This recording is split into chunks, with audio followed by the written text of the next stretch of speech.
What would happen if you place a clove of garlic on a bottle and touch just the bottom of it? By day 3, white roots begin to sprout from the bottom of the garlic, slowly stretching downward. Fast forward to day 10. The garlic skin looks like it's being pushed upward, peeling away. Turns out the garlic sprout is growing upward, breaking free from the skin. Once the skin is removed, the tender garlic shoots start growing rapidly. Meanwhile, the roots below become even stronger. However, water-only growing can only provide limited nutrients to allow the garlic to fully develop.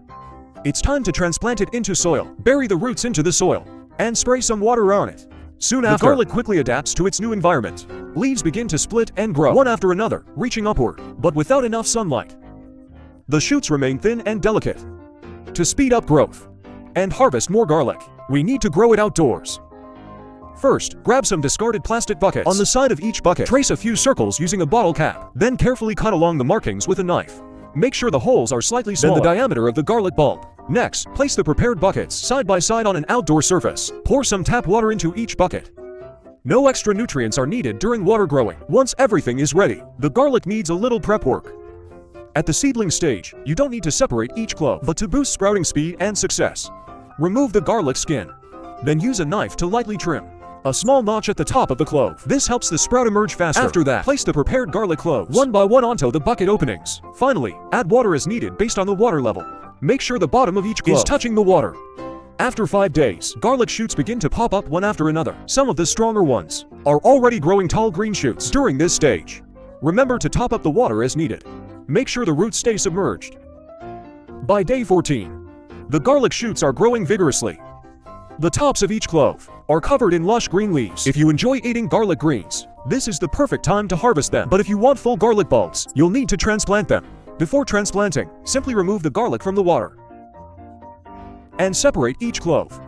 While separating, try not to damage the roots. Then find an open area of soil and transplant the seedlings. Plant spacing should be at least 5 centimeters apart. Garlic planting time depends on local climate and variety. It's usually planted in spring or fall. After 2 to 3 months, you can harvest single clove garlic greens. But to grow full garlic bulbs, you'll need to wait about 8 months. Now what happens if you bury a potato directly in soil? Water it but never fertilize it. Let's follow a time lapse and find out.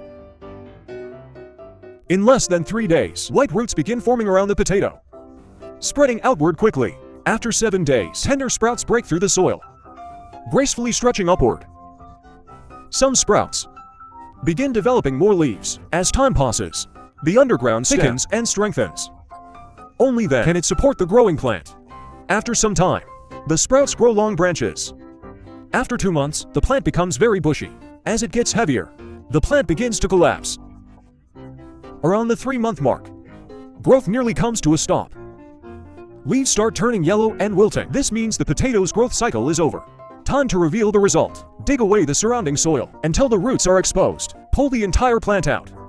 Unfortunately, the result isn't great. The entire plant produced only a few peanut-sized potatoes. This attempt was a failure. So we head outdoors and try again. First, place store-bought potatoes into a plastic basin. Cover them with moist paper and wait for sprouting.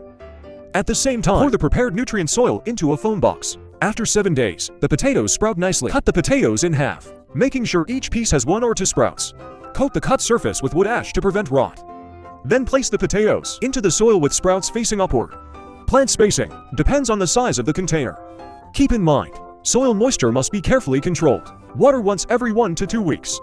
And fertilize every 2 weeks. This provides enough nutrients and water for healthy growth. By day 40, the plant enters its rapid growth stage. At this point, add a layer of nutrient-rich fertilizer on top of the soil. This boosts potato growth. By day 80, the potato plant stops growing.